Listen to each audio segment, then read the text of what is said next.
Who's West Virginia guy?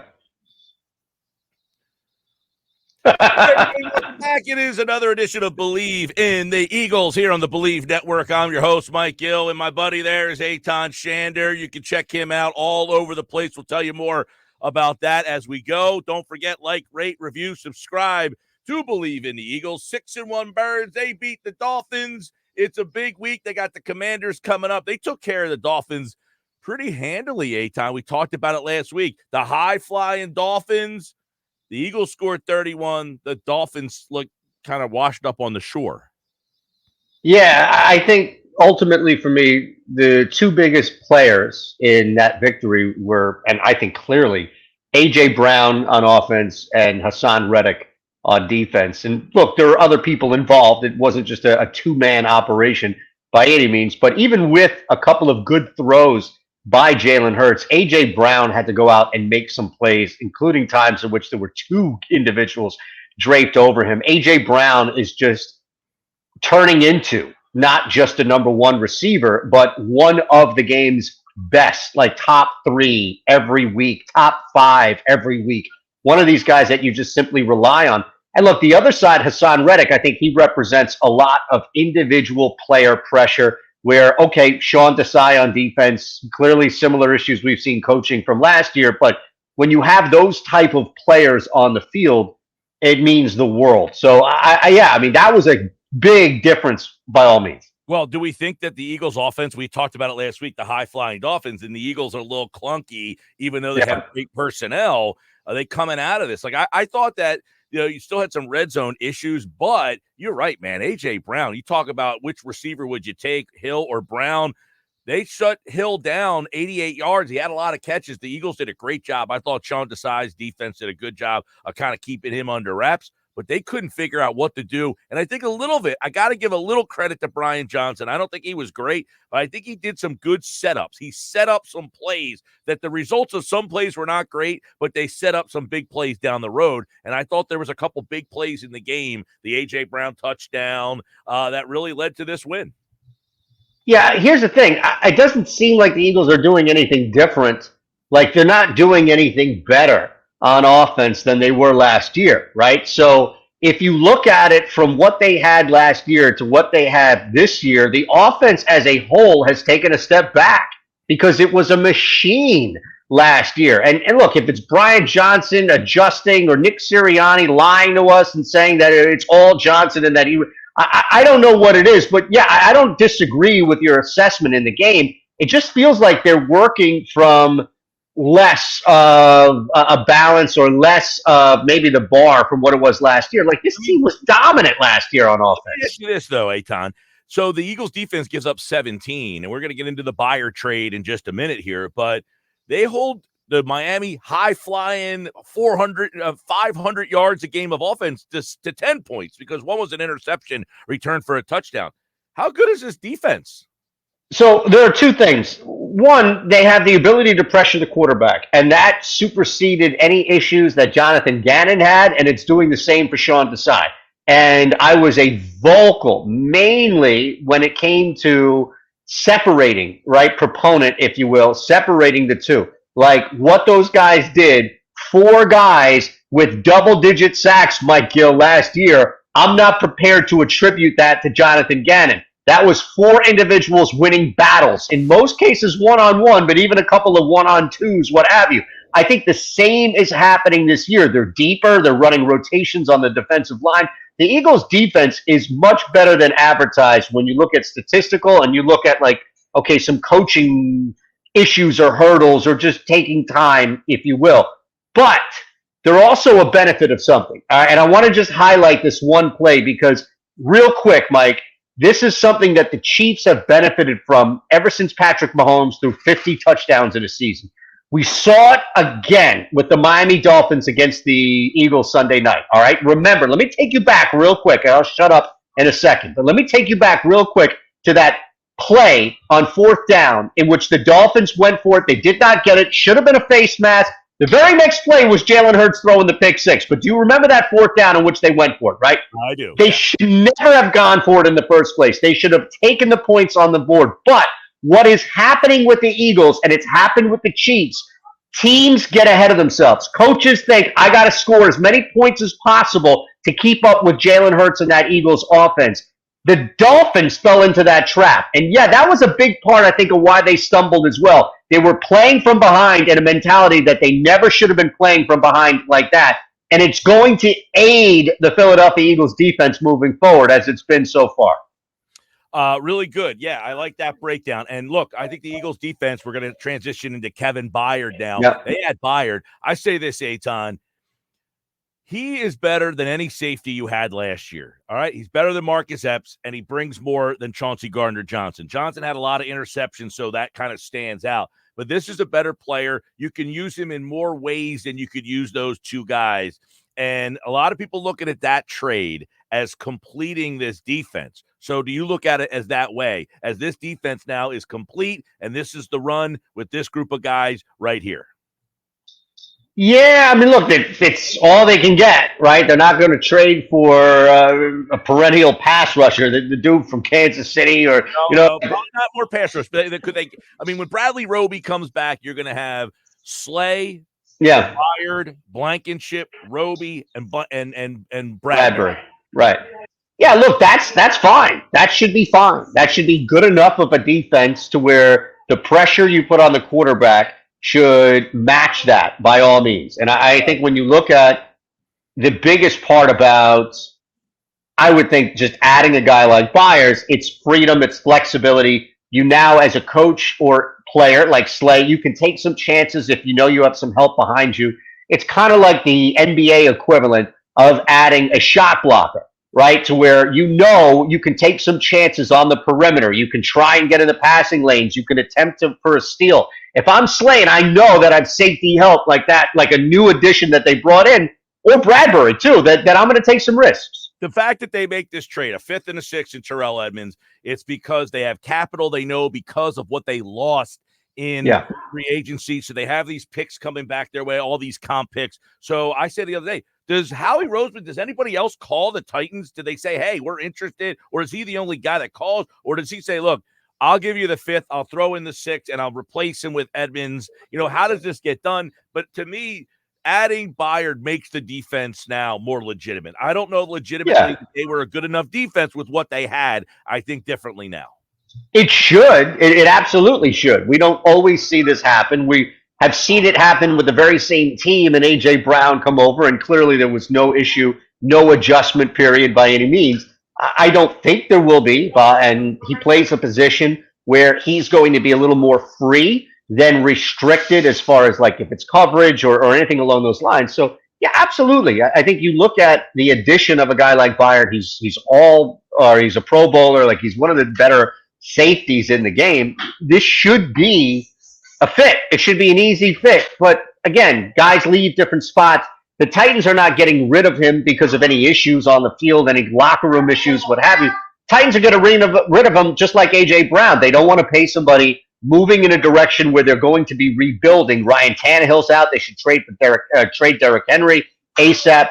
So that factors into it. Now, back to the original point you made real quick about Roseman. He has seemed to have a little knack here for taking advantage of teams that are in this particular spot. I don't know. We'd have to go through the rest of the NFL, Mike, which I don't think we have time for. But how many other teams were in desperate need of safety help, A?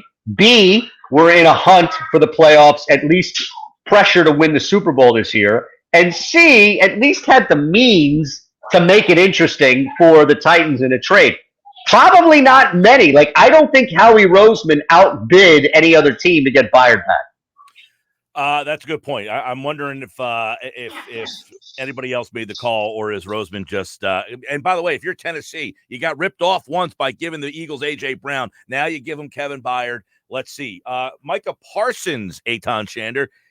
He says the Eagles are the number one team in the league. There's no shame in this Cowboys saying the Eagles are the best. Now, is he saying that as a psychological issue to put some pressure on the Eagles? You're the best. You're the best. You're the best. Or is he being sincere? I don't know what to make of this dude, man. Like, one day I feel like he's saying anything and everything to get out of Dallas, and he's just trying to avoid the latest, which is at some point Jerry Jones is going to turn his sights on him like he has with Dak Prescott, or if this is just some master troll job by Micah Parsons. I don't know. We're going to have to wait and see for the next Dallas game, I think, at this point. But it's locker room material, I think, in the sense of, all right, so it's basically like this. Do you remember, and why not? He's in the news every day, rightfully so. But Deion Sanders talked a different type of trash, especially to younger, newer receivers. Like Sanders wouldn't just get in your face and be like, you suck, rah, rah, rah, bark at you, right? Sanders would actually work with you. So a second-year wide receiver going up against Deion, prime Deion, would make a cut, a move, the ball would come, Sanders would make a play on it, and Sanders would walk back explaining to the guy what he did wrong, say, this is why I was able to get a break on you, man, like you better tighten this up or I'm going to be on you all. That's the type of psychological stuff that gets in your head. So, I don't know, maybe there is a couple of guys, or there are a couple of guys on the Eagles, Mike, who are thinking like, oh, okay, even Micah Parsons, da-da-da. I don't know what it is ultimately, but I don't trust it. And I don't trust anything Micah Parsons says. Well, he is a Philly guy. Isn't he a fan, right? Isn't he a Philly fan? And maybe he's just kind of fanboying himself from afar. Wasn't he the guy when they got Jalen Carter? Like, how the heck did we let them get Jalen Carter? Are you kidding me? Yeah. And now he's a troll job. That's what I think. The more and more we talk about this, I don't trust him. They go out and get Kevin Byard. They add that, and it could be envious. That could be his message to his guy. Hey, we keep standing pat, and they keep doing so. That's a dangerous line to walk real quick to troll your boss if that boss is Jerry Jones. That's true, but you're Micah Parsons. Are you bigger than Jerry Jones? That isn't bigger than Jerry Jones, Mike. Yeah, well, guess what? In the immortal words of the Eagles, we all we got, we all we need. That's the problem with Micah Parsons. It's all they got is Micah Parsons, and I'm not sure. I think they probably need a little more. All right, Eytan, it's Philadelphia. The Eagles let us all down. So what's this team's biggest issue at 6-1? Commanders, Dallas, and then the bye. I think Washington remains a problem here, and we've seen that in tough games, one-score games, beating them last year, and you have Dallas ahead. So there's a big look-ahead moment as well. Just getting clear and holding off Washington doesn't give me any more, I guess, confidence that they can knock off Dallas. These are two tough divisional games. So ultimately, if you get by and you're 2-0, then there isn't much to worry about at 8-1 handling the division with your lone loss coming to the Jets out of conference on the road in a really just predictable spot. If they split, I'm pretty much where I am right now, Mike, and I say, I've had some issues. I've had some concerns. They reared its ugly head the most against the Jets. So they're going to have to clean up and trust and not abandon stuff like leave the run game too early, leave the pass game too early. If they go 0-2 and they lose to Washington, lose to Dallas before the bye, which I don't think is going to happen, but if that does, like we said the same thing, if they go 0-2 against the Arizona Diamondbacks, we said the same thing about the Phillies, right? If the Eagles lose 2 straight in division, any issue, any concern that you had leading up to that Jets game is now valid for the entire year, and I think should be expanded upon. I don't think it happens, but that would be my issue. It's going to be interesting because of where it's placed in the season. You're right before that bye, and then after that bye, you got that real gauntlet of games. But that first Dallas game, because right now, and this is why that Jets game I thought was so important to win that game. You lost that game, but now San Francisco lost. You would have been 2 games up for home field advantage had you won that Jet game, and now you're still a game up. But if you have that game and a slip up against Dallas, not only does that change the number 1 seed, it changes the complexion of the NFC East. We'll talk more about that game next week here. Are you worried at all about Washington? Let me say this. Washington beat you last year. Yep. They always seem to have a game, Washington, against you. But I think that game was the first time they played. They had a great game plan. They executed the game plan. But can Washington really execute the game plan a second time against Philadelphia? I think this Washington game is more like the game where Philadelphia beat up Carson Wentz last year. Their line's got all sorts of problems. Teams that are aligned 6.5. Everybody thinks you get below that key number of 7, you're in great shape. Teams that are aligned -6.5 are only covering at about 46.5, 47%, which is pretty shocking when you think like, okay, 6 is a key number, 7 is a key number from a betting standpoint. I would not bet 6.5 on either side. If I was forced to, I'd probably lean Eagles, but you can't come into this game and then be shocked, floored, or any other similar reaction if Washington holds this to a one-possession game, if the Philadelphia Eagles are holding off Sam Howell and the Washington offense in the final possession of the football game, if the Eagles are coming back after a slow first half in which they didn't really do much. The one thing that I am more confident about than I have been in weeks prior, Mike, and it was in this Dolphins game, and I'll give them that, scoring in the second half. If the Eagles do have a slow first half, if they're sluggish, if it's just Washington with a great game plan, and they need to pick it up and light a fire under their rear in the second half, I'm confident that the Eagles can adjust, especially on offense, because we saw, right, 2 straight games of no touchdowns in the second half, and then they turned that around against Miami. But, yeah, this is probably like a 3 to 5 point football game in which the Eagles win, and we feel good about the win, but that's where I think I'll differ with you. I think, unlike in years prior, the second time around this year is not going to be as easy for the Eagles. Right, Eytan, I think this game is, I guess we disagree a little bit. I think Washington – now, listen, I'm not going, well, Washington looked like crap last week against the Giants. They got offensive line issues, and I just – as well as they did the last time. So I like Philly, and I kind of like them, 28-10, 28-13, something like that. I think Washington will have some problems. A lot of sacks for the Eagles, which gets us in to the player props we like this week against Washington. I always start there, Eytan, and I like guys that get sacks. I'll go Reddick, Josh Sweat, Jalen Carter, put them in some sort of thing, and if you can get a sack. I like those numbers there. You generally get some good odds, too, especially if you put them together. So give me a Reddick or Sweat or a Reddick and Jalen Carter combination for a parlay, and you should get some good value on the player for a sack in that game. You love your sacks and your player props, man. Well, I like the sacks from teams like the Eagles who play against bad offensive line. Okay. This offensive line is near the bottom of the league. So I'll give you 2, and I want to make sure that I have the right number here because I don't think I do. But the total I definitely have in front of me, 43.5. You just said your 2 scores are fine with me. This thing is under. It's a division game. The Eagles' offense is not as you can't rely on it as much as we've seen in years prior. So I love the under 43.5. You're a couple points above 41, 41.51 are the 2 big ones for me that I pay attention to. I don't think it goes over 43.5. I'd be a little surprised on that. And then also just keep an eye on it, right? Because it's probably going to change. But the team total for Washington, I would go under as well. It's going to be below 13, or it's going to be above that 13 number. So even if it's like 14 and a half, something along those lines, I'm fine with going under that. Even if it's close, it's a 1-score game. I don't think it's a high-scoring game. So I'd go under the total and under Washington's team total. All right, there's a couple player props for you there. And, of course, we're recording this on Wednesday. So it's a little early to get the actual numbers out there, but that's just the mindset of where we're kind of going. The sack odds aren't out on a Wednesday yet, but when they come out, you should be able to get, Reddick or Sweat at 0.75. Sacks are over at like minus 115, 125. Parlay them together, get you a little plus money there on that side. All right, Eytan, believe in the Eagles. Don't forget, like, rate, review, subscribe to the podcast feed. Check us out each and every week here as the Eagles get ready for the Washington, what are we calling them this year?